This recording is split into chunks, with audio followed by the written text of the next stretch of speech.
Am pus în coș o păscuță decorată, brânză și colaci și cu ouă condeiate, mesele vor fi bogate.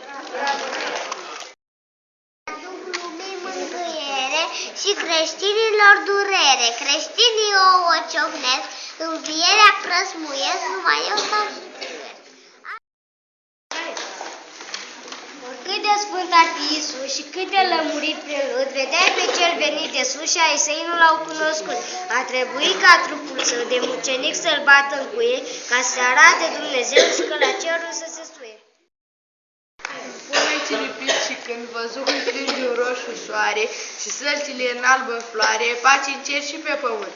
Răsuflu cald al primăverii a adus a zilele învierii.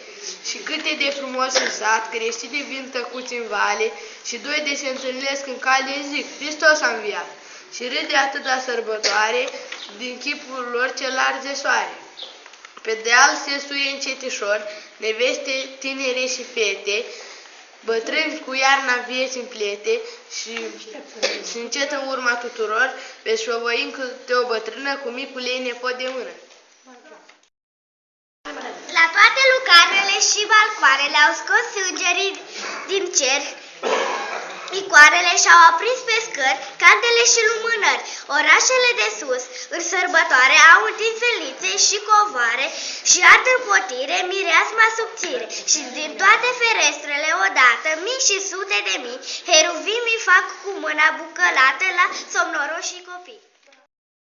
Inimi pline de viață se aprinde dimineața, toată lumea veselește, Osana în cer buiește, sub soarelui binețe aud preot dând poveste, învestesc în noi cuvinte, năjduite în cele sfinte, vitejie în voință, inima în dor și credință, azi la înviere mare toți suntem o sărbătoare. Au ei mai frumos și părinților le cântă învierea lui Hristos. Și la masă ciocnesc astăzi toți copiii cei cu minți, ouă roșii și pestrițe cu iubiții lor părinți. Cântă de câte ori creștine o auzi,